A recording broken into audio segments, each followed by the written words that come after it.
Subscribe कीजिए समर्थ class channel को और बेल आइकन दबाइए लेटेस्ट एजुकेशनल वीडियो सबसे पहले देखने के लिए। Hello everyone, welcome to Samarth class. Guys, इस वीडियो में बात करेंगे शिक्षा में रंगमंच की भूमिका, the role of drama in education. Innovation in education जो आपका ऑप्शनल पेपर है बीएड में, उसमें ये एक इम्पॉर्टेंट टॉपिक इसमें पूछा जाता है कि शिक्षा में रंगमंच की क्या भूमिका है और कैसे ये नवाचार के थ्रू आगे बढ़ा है। यहाँ पे हम इसी के बारे में बात करेंगे। शिक्षा सीखने और जानने की दृष्टियों में बदलाव लाने हेतु रंगमंच एक अत्यंत कारगर माध्यम है। सामान्य तौर पर यह एक पेडागॉगी के रूप में अन्य विद्या शाखाओं में उसका प्रयोग किया जाता है। इसी के द्वारा रंगमंच के नाटक के छात्रों को भी शिक्षण प्रशिक्षण दिया जाता है।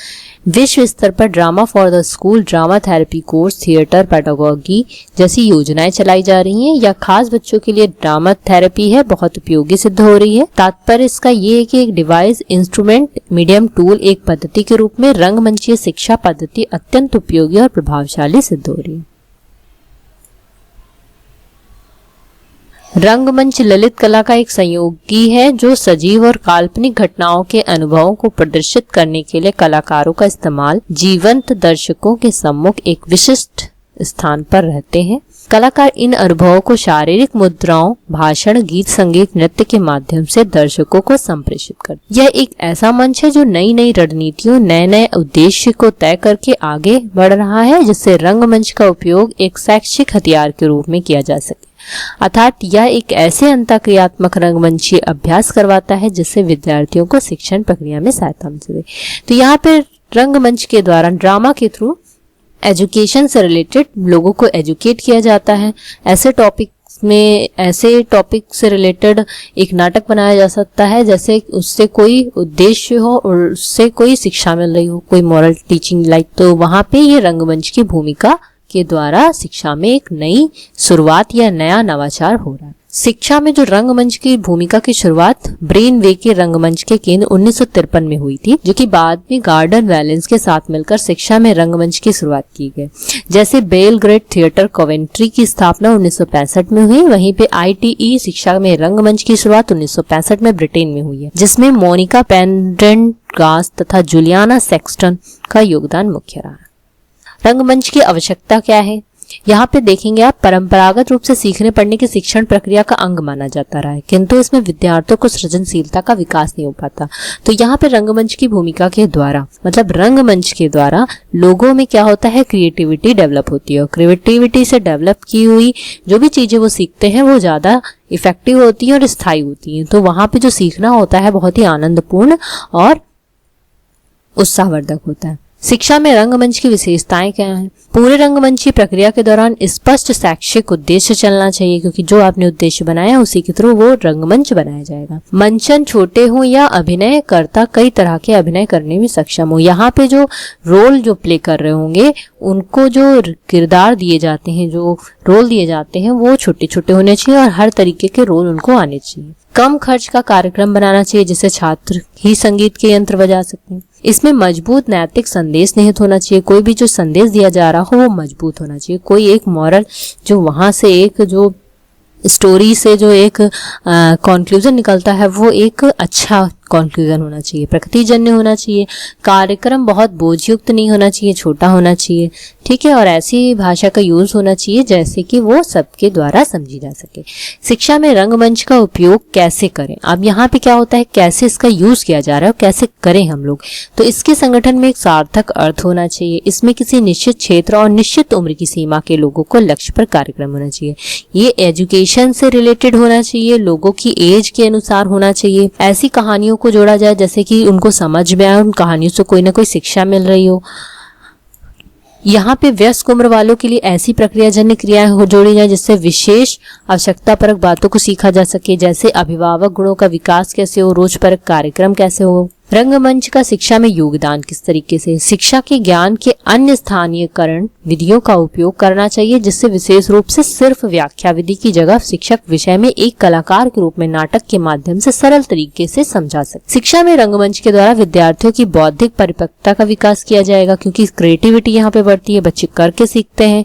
और जो भी कोई एक लेसन है उसको अगर हम क्रिएट कर दें एक नाटक के रूप में, तो वो चीजें समझना और सीखना बहुत आसान हो जाती है और लोग भी उसको समझ जाते हैं। तो ये जो एक निरस्ता होती है किसी पाठ को लेके, उस निरस्ता को भी दूर करता है। शिक्षा में रंगमंच की एक तरह से प्रशिक्षित व्यावसायिक सदस्यों का समूह होता है, जिसमें छात्र और शिक्षक दोनों ही कर सकते हैं। इनके द्वारा उचित बातों को आधार बनाकर विद्यालय और प्राय अन्य कई जगहों पर निश्चित छोटे छोटे दर्शक समूह को समझकर अपने को प्रस्तुत करते हैं और इनका उद्देश्य शैक्षिक होता है। जो एजुकेशन होगी यहाँ पे शैक्षिक होगी। नेक्स्ट टॉपिक है वनस्थली विद्यापीठ, जो कि मोस्ट इंपॉर्टेंट टॉपिक है और ये बहुत पूछा जाता है कि वनस्थली विद्यापीठ है क्या। तो वनस्थली विद्यापीठ महिला शिक्षा की राष्ट्रीय संस्था है, जो कि राजस्थान के टोंक जिले की निवाई में स्थित है। वहाँ पे स्थित है राजस्थान में, जो कि आपका सीटेट वगैरह में भी इंपॉर्टेंट है। टेट वगैरह में क्वेश्चन आ सकता है कि वनस्थली विद्यापीठ है क्या। तो ये एक महिला शिक्षा संस्था है और राजस्थान में स्थित है, जहां शिशु कक्षा से लेकर स्नातकोत्तर शिक्षण और अनुसंधान कार्य भी हो रहे हैं। यहाँ पे एजुकेशन जो है वो पीजी लेवल तक और रिसर्च कार्यक्रम भी चलते हैं। विद्यापीठ को विश्वविद्यालय अनुदान आयोग अधिनियम की धारा 3 के अधीन भारत सरकार द्वारा और सम विद्यालय घोषित किया गया है। विद्यापीठ भारतीय विश्वविद्यालय संघ और association of the Commonwealth universities का सदस्य भी है और इसकी जो स्थापना है 1929 में पंडित हीरालाल शास्त्री ने की है। विद्यापीठ का लक्ष्य क्या है? वनस्थली विद्यापीठ का पहला लक्ष्य है कि राष्ट्र के प्रति समर्पण का भाव वनस्थली के विचार के आधार पर दिया। इसमें पूर्व भारतीय संस्कृति की दृष्टि है। इस प्रकार वनस्थली की संपूर्ण संरचना राष्ट्रीयता और भारतीय संस्कृति रूपी में 2 स्तंभों पर खड़ी है। विद्यापीठ का लक्ष्य पूर्व और पश्चिम की आध्यात्मिक विरासत को वैज्ञानिक उपलब्धि के साथ समन्वय व्यक्त करने वाली छात्राओं के व्यक्तित्व का विकास भी करना है, क्योंकि एक महिला संस्था है। विद्यापीठ में इसी उद्देश्य ने पंचमुखी शिक्षा की नींव रखी है। पंचमुखी शिक्षा के 5 अंग हैं। तो यहाँ पे वनस्थली विद्यापीठ का जो मोस्ट इम्पोर्टेंट यहाँ पे जो उद्देश्य है वो ये है कि पंचमुखी शिक्षा। तो पंचमुखी शिक्षा है क्या? यहाँ पे पंचमुखी जो शिक्षा है उसके 5 अंग हैं। पहला है शारीरिक शिक्षा, व्यवहारिक शिक्षा, कला विषयक और नैतिक शिक्षा और बौद्धिक शिक्षा। तो यहाँ पे जो शिक्षा दी जाती है ये सारे पक्षों को देखा जाता है। यहाँ 5 जो पक्ष है कि फिजिकल भी होना चाहिए, प्रैक्टिकल नॉलेज भी होना चाहिए, आर्ट से रिलेटेड भी होना चाहिए, वहाँ पे मॉरल एजुकेशन भी होनी चाहिए, इंटेलेक्चुअली एजुकेशन भी होनी चाहिए। तो ये सभी चीजों का विकास करता है। सादा जीवन, व्यक्तिगत स्वतंत्र और सामाजिक उत्तरदायित्व की मर्यादा पालन से संतुलन, बिना किसी भेदभाव से सामूहिक जीवन जीना। तो यहाँ संयोग की भावना और सामूहिक जीवन जीने की कला भी सिखाई जाती है। अब पंचमुखी शिक्षा क्या है इसको समझते हैं। वनस्थली इसमें सर्वांग संपूर्ण शिक्षा देने की दृष्टि से एक विशिष्ट शिक्षा योजना का निर्माण किया गया है। यह शिक्षा योजना वनस्थली की पंचमुखी शिक्षा के प्रत्येक 5 अंग निम्नलिखित। इसके जो 5 अंग है वो है शारीरिक शिक्षा। पहला शारीरिक शिक्षा, इसके अंतर्गत विभिन्न प्रकार के जैसे व्यायाम, जैसे तलवार, भाला, बंदूक चलाना, ये सारे इसमें वर्क कराए जाते हैं। घुड़सवारी, तैरना। व्यवहारिक शिक्षा के अंतर्गत यहाँ पे सिलाई, कढ़ाई और क्राफ्ट वगैरह सिखाया जाता है। कला विषयक द्वारा यहाँ पे गायन, संगीत और 1 से 5 तक के संगीत, चित्रकला दोनों, और फिर बाद में 1 से 10 तक संगीत और गायन, सितार या फिर चित्रकला से संबंधित शिक्षा दी जाती है। नैतिक शिक्षा में छात्रों के नैतिक व्यक्तित्व का विकास करना और इसमें सर्वधर्म समभाव पैदा करना नैतिक शिक्षा का लक्ष्य है। सामूहिक प्रार्थनाएं, साप्ताहिक बातचीत और वेद, गीता, रामायण वगैरह इन सब की भी शिक्षा उनको दी जाती है। बौद्धिक शिक्षा के अंतर्गत भाषा और गणित के अतिरिक्त प्राकृतिक सामाजिक ज्ञान की भी शिक्षा प्रारंभ की जाती है। शिक्षा का एकमात्र लक्ष्य परीक्षाएं उत्तीर्ण करना नहीं है, बल्कि उनको व्यवहारिक जीवन से संबंधित हो, ये चीज ध्यान में रखी जाती है। तो ये बौद्धिक शिक्षा के अंतर्गत आता है। विद्यापीठ के जो भवन है, विद्यापीठ के विभिन्न जो भाग हैं वो है प्राथमिक विद्यालय जो कि 1 to 5 है, उच्च प्राथमिक विद्यालय 6 to 12 एंड ज्ञान विज्ञान महाविद्यालय जहाँ पे साइंस से रिलेटेड स्नातक, परास्नातक या डिप्लोमा कोर्सेज भी चलाए जाते हैं। यहाँ पे शिक्षा महाविद्यालय में बीएड, एमएड और पीएचडी के भी कोर्सेज हैं। यहाँ पे वेद विद्यालय में संस्कृत, ऋग्वेद, यजुर्वेद, सामवेद का भी अध्ययन यहाँ पे करवाया जाता है। थर्ड जो पॉइंट है वो है ट्रांसजेंडर समुदाय एवं शैक्षिक अधिकार। Educational right of the transgender super जज 2014। क्या है ट्रांसजेंडर समुदाय के लिए शैक्षिक अधिकार?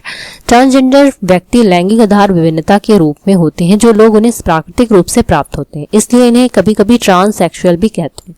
सुप्रीम कोर्ट ने पहले एक फैसले 2014 में अप्रैल में ट्रांसजेंडर के तीसरे लिंग के रूप में देने की बात रखी। इसके पूर्व उन्हें मजबूरी में अपना पहले जेंडर मेल और फीमेल बताना पड़ता था। किसी भी शैक्षिक संस्थान में प्रवेश के समय, नौकरी देते समय थर्ड जेंडर की पहचान दी जाए। अपने निर्णय में सर्वोच्च न्यायालय ने यह भी कहा कि किन्नरों या थर्ड जेंडर की पहचान का कोई कानून न होने की वजह से उनके साथ शिक्षा और नौकरी के लिए कोई भेदभाव न किया जाए। साथ ही सरकार को यह निर्देश भी दिए गए कि वे ट्रांसजेंडर के लिए सामाजिक आर्थिक स्तर पर सर्वे कर रिपोर्ट प्रस्तुत करें और उनका स्तरोन्नयन हेतु प्रयास करें। सुप्रीम कोर्ट ने इस फैसले में कहा कि संवैधानिक गारंटी को देखते हुए ट्रांसजेंडर समुदाय को मूलभूत अधिकार या व्यक्तिगत स्वतंत्रता, स्वाभिमान, व्यक्तिगत की स्वतंत्रता, शिक्षा का अधिकार और अधिकारिता, हिंसा के खिलाफ भेदभाव के अधिकार को, शोषण, काम करने के अधिकार, इसके अलावा हर व्यक्ति को होना चाहिए। ट्रांसजेंडर स्वतंत्र रूप से अपनी लिंग पहचान दिखाने का अधिकार होना चाहिए और इसे तीसरे लिंग के रूप में भी माना चाहिए। भारतीय संविधान के भाग 3 के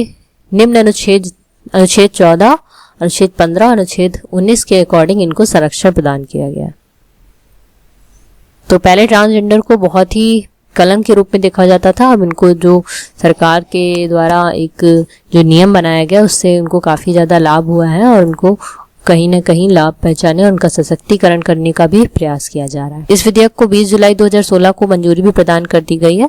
विधेयक ऐसे व्यक्ति को ट्रांसजेंडर के रूप में परिभाषित करता है जो कि ना पूर्णतः स्त्री है और ना ही पुरुष है।